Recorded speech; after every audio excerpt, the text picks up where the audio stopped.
అది ఇప్పుడే నైట్ నిద్రపోకుండా ఆలోచిస్తూ ఉంటావు నువ్వు. రేపు ఏం జరిగిద్దో, రేపు ఏం జరిగిద్ది ఏంది. ఈరోజు బాగుంది, రేపు ఇంకా బాగుంటుంది. మాట చెప్తున్నా, ఎట్టి పరిస్థితుల్లో ఏ మనిషి వైపు కానీ, ఏ పరిస్థితి వైపు కానీ, దేని వైపు కూడా నువ్వు చూడొద్దు. నువ్వు ఆయన వైపే నీ దృష్టి నిలుపు. అప్పుడు పరిస్థితులన్నీ నీ వెనకుంటాయి. కానీ ఆయనకు వీపు చూపించి పనికిమాలిన పరిస్థితుల వైపు చూసావా, అవి చాలా పెద్దగా ఉంటాయి అండ్ నీకు ఎదురుగా ఉంటాయి. నీ గుండె బద్దలు కొట్టి నీకు సావాలనిపించింది. అబద్ధాలు ఆడకుండా నిజం చెప్పండి. ఇక్కడ కూర్చున్న వాళ్ళు ఎంతమందికి గతకాల పరిస్థితుల్లో సావాలనిపించిందో చేతులు ఎత్తండి. అనిపిస్తేనే చేతులు ఎత్తండి. సస్తే పోయిద్ది, ఎందుకు బతకాల నేను అని ఎంతమందికి అనిపించిందో చేతులు ఎత్తండి. కారణం ఏంటో తెలుసా? నేను అబద్ధం చెప్పానా? ఎందుకు వచ్చింది నీకు ఆలోచన? మనిషి బతకడం కోసం ఏమైనా చేద్దాం అనుకుంటాడు. అట్లాంటిది చావాలనే కోరిక నీకు ఎందుకు పుట్టింది? విరక్తి, జీవితం మీద విరక్తి. ప్రేమ దొరకలేదు, ఆదరణ దొరకలేదు, అర్థం చేసుకునే పరిస్థితులు లేవు. నమ్మిన వారు నయవంచన చేశారు, ఆనుకున్న వారు, ఆధారపడిన వారు, దిక్కు అనుకున్న వారు ద్రోహం చేశారు. అలాంటి పరిస్థితులు ఎదురైనప్పుడు ఎందుకు బతకాలనిపించిందండి మనిషికి? అయితే ఇక్కడ బుద్ధి తక్కువ ఒకటి చెప్తున్నాను నేను. బుద్ధి తక్కువ ఏంటంటే, నరులను ఆశ్రయించి శరీరులను తనకు ఆధారము చేసుకొని యెహోవా మీద నుండి తన ఆత్మను తొలగించుకునేవాడు శాపగ్రస్తుడు. ఆ శాపం వచ్చింది. నేను చెబుతున్నా, భర్త లేదు, భార్య లేదు, పిల్లలు లేదు, తల్లులు లేదు, ఘనత లేదు, అవమానం లేదు, కీర్తి లేదు, దుష్కీర్తి లేదు. నువ్వు ఎప్పుడైతే యేసు రక్తంలో కడగబడి దేవుని బిడ్డవయ్యావో, నువ్వు దేనికి ఎవరికి చందని వ్యక్తివని గుర్తుపెట్టుకో, బతికిపోతావు. దేనికి ఎవరికి చందని వ్యక్తివి అని ఫిక్స్ అయిపో. పొగడ్తని అవమానాన్ని ఈక్వల్గా చూడు, అవమానాన్ని లక్ష్య పెట్టొద్దు. తిడుతున్నారా, తలా ఒక మాట అంటున్నారా, గుండె గాయమైపోతుందా, అయితే ఆయన వైపే చూడు. కానీ నువ్వేం చేస్తావు? విమర్శించి దూషించిన వారి వైపు చూస్తావు. ఆయనకేం వీపు చూపిస్తావు, వీళ్ళకి ముఖం చూపిస్తావు, ఏంత పొడుగు నీడైపోద్ది. నువ్వు ఎవరినో నమ్ముతావు, ఎవరి కోసమో పరితపిస్తావు. దేవునికి వీపు చూపించి ఆ ఎవరిని కోరుకున్నావో వాళ్ళ వైపు తిరుగుతావు. నీడ కానీ గంభీరంగా కనపడ్డట్టు వాళ్ళు అట్లా అయిపోతారు. చివరికి నిరాశతో మళ్ళీ సావాలనుకుంటావు. పిల్లల మీద మమత పెంచుకుంటావు, పిల్లలు హ్యాండ్ ఇస్తారు. బంధువుల మీద మమత పెంచుకుంటావు, వాళ్ళు దెబ్బ కొడతారు. ఎవరినో ప్రేమిస్తావు, వాళ్ళు వంచన చేస్తారు. నేను చెప్తున్నా, యేసుకు వీపు చూపి నువ్వు ఎటు తిరిగినా అది నీకు నాశన హేతువే.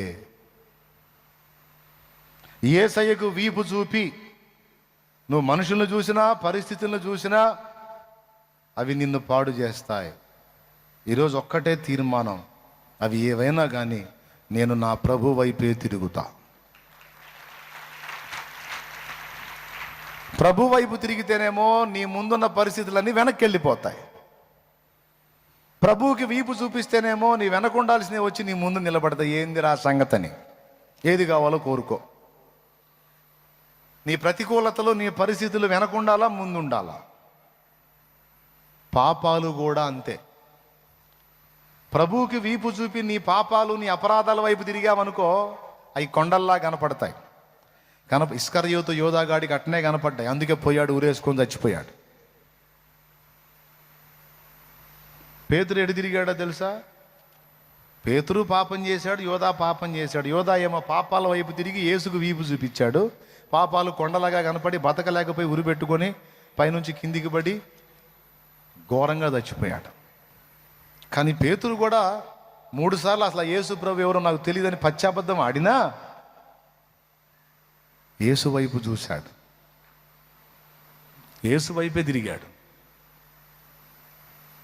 అప్పుడు ఆ దోషాలు ఆయన వెనక్కి వెళ్ళిపోయినాయి. ప్రభు క్షమాపణ పొంది అదే పేతురు సంఘమునకు మొట్టమొదటి ఆత్మల సంపాదకుడు అయ్యాడు. మనుషుల్ని పట్టే జాగరయ్యాడు. బిడ్డలారా, ఈ మాట నేను మీకు ఎందుకు చెప్తున్నానంటే వరుసగా రాసుకోండి. నంబర్ 1, మనుషుల వైపు నీవు తిరిగి దేవునికి వీపు చూపవద్దు. రాసుకో నాన్న. ఎవరిని నమ్ముతున్నావో, ఎవరు గట్టెక్కిస్తారనుకుంటున్నావో నమ్మొద్దురా తల్లి, మోసపోతావు. సొంతోళ్ళైనా బయటోళ్ళైనా ఎవరిని నమ్మొద్దు. హ్యాండ్ ఇస్తారు, దెబ్బతింటావు. ఎవరెవరో ఎదురవుతుంటారు, ప్రాణానికి నా ప్రాణం అంటారు. ఎవరెవరో ఎదురవుతుంటారు, ప్రాణానికి నా ప్రాణం అంటారు. కష్టాలలో వారు కదిలిపోతారు, కష్టాలలో వారు కదిలిపోతారు. కరుణగల యేసు నాతో ఉంటాడు,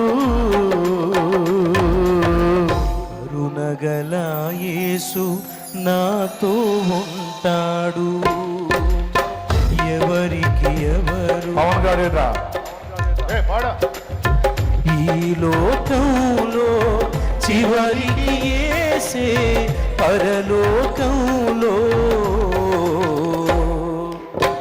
ఎవరికి ఎవరు ఈ లోకంలో. పాట ఆపుతావే.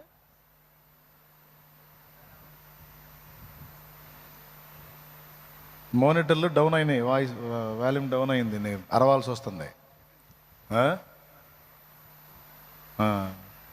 ఈ బ్యాలెన్స్ చూసుకోండి. అటు తినపడుతుంది కానీ ఇది తగ్గింది. కొంచెం మానిటర్లు లేపే ఛాన్స్ ఉంటే లేపండి. రైట్. మీరు ఇంక వేరేం ఆలోచించొద్దు, నేను చెప్పే మాట మీదే మైండ్ పెట్టండి. పెందలాడి ఇంకా 15-20 నిమిషాల్లో ముగిస్తాను నేను నిజంగా. ఎందుకు మరి సుత్తి లేకుండా సూటిగా చెబుతున్నా. దేవునికి స్తోత్రం. హల్లెలూయా. పర్వాలేదు నాన్న కొద్దిగా. ఇప్పుడు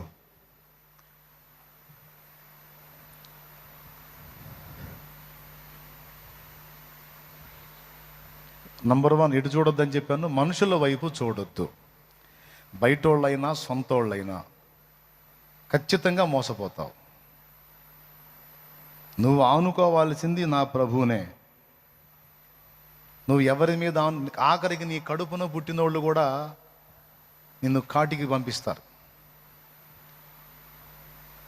పరిస్థితులు తేడా వస్తే బొంద గడతారు. బొంద పాడా పెట్టా బొంద మొత్తం కడతారు. నీ కడుపున పుట్టినోళ్ళు కూడా కడతారు. జాగ్రత్త. నువ్వు వాళ్ళని నమ్మటానికి కూడా లేదు. నా పిల్లలు అట్టంటి వాళ్ళు కాదు అనొద్దు. అన్నారంటే నీకు పట్టారే పాడా. దేవునికి స్తోత్రం. అంతే. ఎవడి మైండ్ ఎట్లా మారిద్దో తెలియదు, ఎవడు ఎట్లా ఇదవుతారో తెలియదు. అంతే. నువ్వేదో తీయటి మమతల్లో పొంగిపోతుంటావు.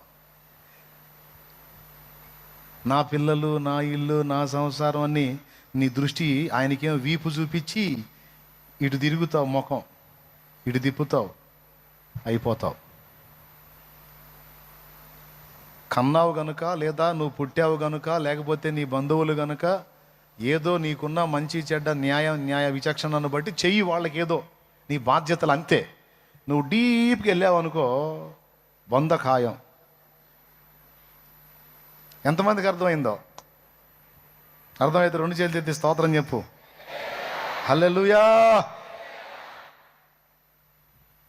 చేదు తినిపిస్తారు, మింగలేవు, మింగలేక చచ్చిపోతావు. అవసరమా? ఒక్కటే చెప్పాలా, పిల్లలకైనా తల్లులకైనా తండ్రులకైనా తోడు. నా దేవుడు తప్ప నేను ఎవరిని లెక్క చేయను. నా దేవుడే నా ప్రాణం. ఒకప్పుడు ఆయన తెలీదు, అంతా నాదని హత్తుకున్నా. ఆయన దొరికాడు, ఆయన తెలిసాడు. ఇంకా దేంతోనూ నేను డెప్త్లోకి బోదలుచుకోవాలా. పోతే కాటు పడిద్దని నాకు తెలుసు.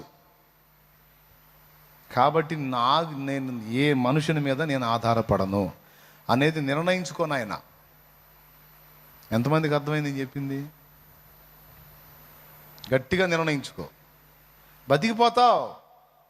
లేకపోతే వాళ్ళు చంపరు అసలు నిన్ను. అసలు నువ్వే చీరో తాడో తెచ్చుకొని వేసుకొని ప్రాప్తంగా నువ్వే చేస్తావు. అట్లా చేస్తారు. జోక్ అనుకుంటున్నారా? దాదాపు 19 నిండు సంవత్సరాల సేవ, అంతకుముందు జీవితం, చిన్నప్పటి నుంచి గల్లీ దగ్గర నుంచి సమాజంలో ఎక్కడెక్కడ ఏమేమి జరుగుతుంది, ఏ పరిస్థితులు ఎలా వచ్చినా, ఎవరు ఎలా నమ్మారు, ఏ విధంగా బలయ్యారు, తల్లులేంది, పిల్లలేంది, ఇల్లేంది, సంసారం ఏంది, మొత్తం ఎరుగున్నా. పిచ్చోడు అనుకుంటున్నారా? నన్ను అవగాహన లేకుండా మాట్లాడుతున్నాను అనుకుంటున్నారా? అన్నీ చూసా, రకరకాల చరిత్రలు విన్నా. అందుకే మీకు కూడా చెప్తున్నా, నీ గుండె నిండా నా దేవుడే ఉండాలి. చావులోనైనా బతుకులోనైనా ఆయన దగ్గర మాత్రం నువ్వు మోసపోవు. ఇంకెటు చూసినా బలి అవుతావు. వాళ్ళ బాధ్యతలు నెరవేర్చి అంతవరకు వదిలేసాయి. వీళ్ళే నా ప్రపంచమని నువ్వు ఎవరిని అనుకున్నా భలే. మనుషుల్ని నమ్మొద్దు అన్నా. నంబర్ 1 పిల్లలు, నంబర్ 2 భార్య, నంబర్ 2 భర్త, నంబర్ 2 భార్య, నంబర్ 3 భర్త, ఓకే. నంబర్ 4 లవర్స్, ప్రియుడు. నంబర్ 5 ప్రియురాలు. నంబర్ 6 నీకెందుకు నేనున్నా అని భరోసా ఇచ్చే కహానీగాళ్ళు. అసలు నీకెందుకు నేనున్నా అని భరోసా ఇచ్చే మాయల్ మరాఠీలు. ఆడవాళ్ళు ఉన్నారు, మగవాళ్ళు ఉన్నారు. నేను అందుకే ఈరోజు పచ్చిగా చెప్తున్నా, జాగ్రత్త. నీ దృష్టి నీతి సూర్యుని వైపే ఉండాలి. నీతి సూర్యుడు ఉదయించు వేళ ఇలలో ఆనందమే. నీతి సూర్యుడు ఉదయించు వేళ ఇలలో ఆనందమే. సూర్యోదయము కోసమే నే వేచియున్నాను. సూర్యోదయము కోసమే నే వేచియున్నాను. యేసయ్య రావా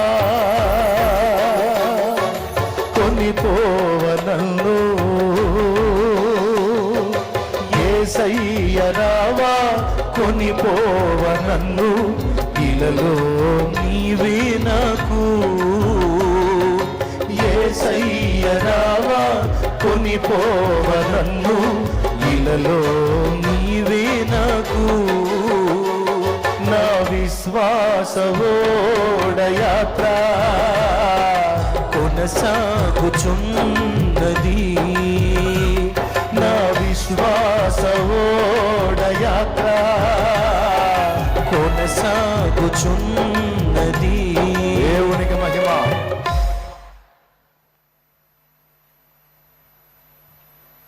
నేను కట్టుకున్న భార్యకి, నా అనుకున్న వాళ్ళకి, అందరికీ కూడా ఎప్పుడో చెప్పాను నేను ఈ మాట. నా మీద ఆనుకోవద్దు. నా మీద ఆనుకుంటే మోసపోతారు. ఎందుకంటే నేను నా చేతుల్లో లేను, నేను ఆయన చేతుల్లో ఉన్నా. ఆయన ఎటు తిప్పితే అటు తిరుగుతా. పూర్తిగా నా మీద డిపెండ్ అయితే బిస్మిల్లా అవుతారు, జాగ్రత్త అని ముందే చెప్పా. దేవునికి స్తోత్రం. హల్లెలూయా.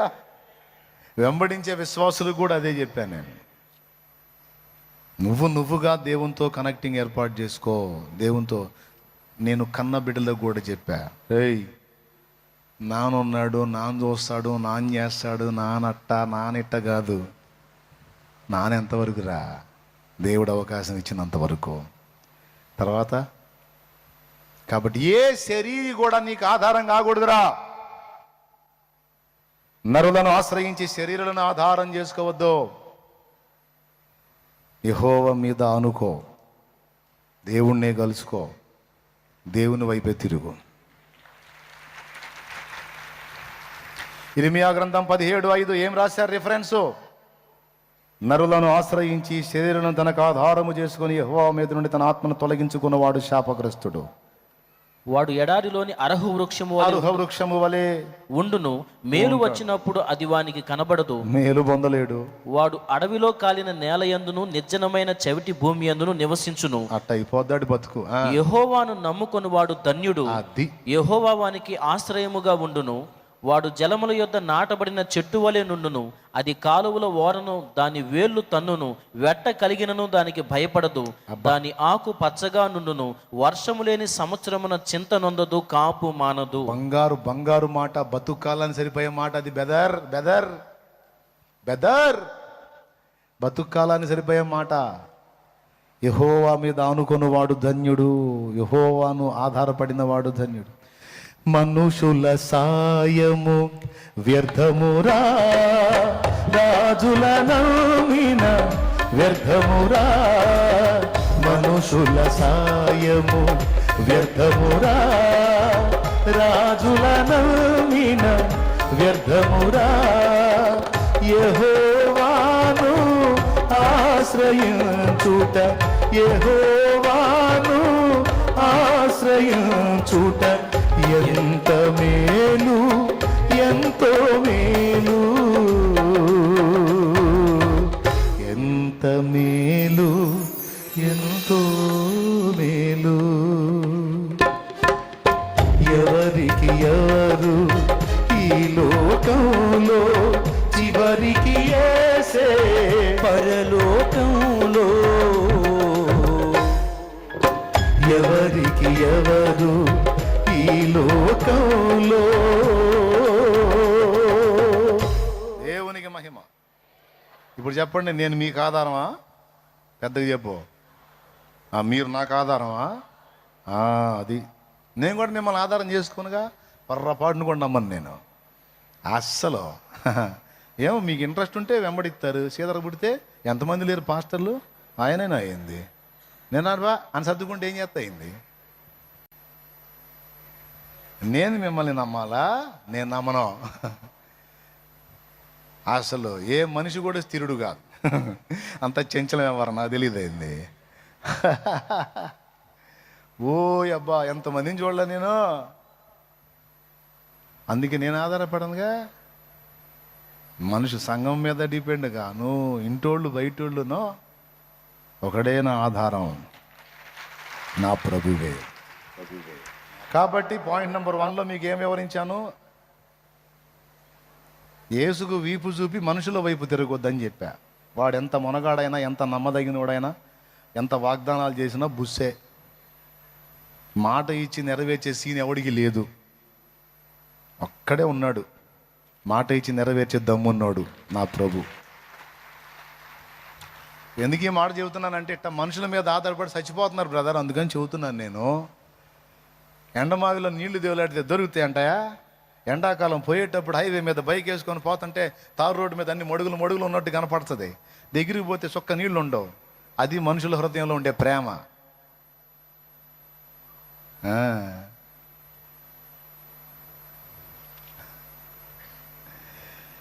నిన్ను చూడక ఉండలేననే మాటలు విన్నావా?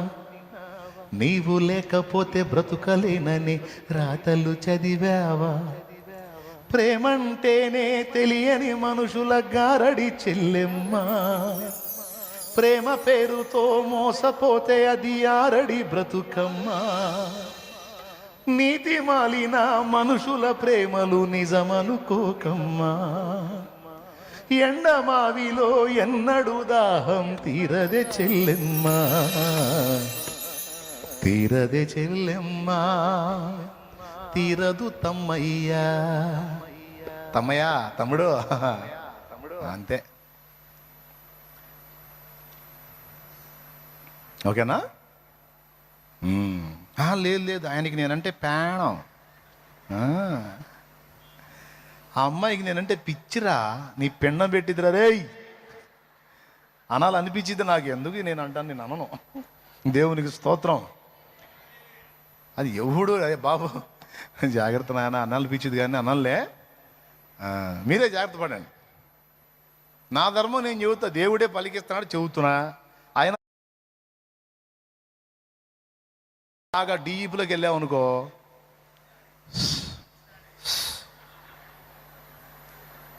జాగ్రత్త పడండి. నా ధర్మం నేను చెబుతా, దేవుడే పలికిస్తున్నాడు చెబుతున్నా. అయినా వినకుండా నువ్వు బాగా డీప్లోకి వెళ్ళావు అనుకో,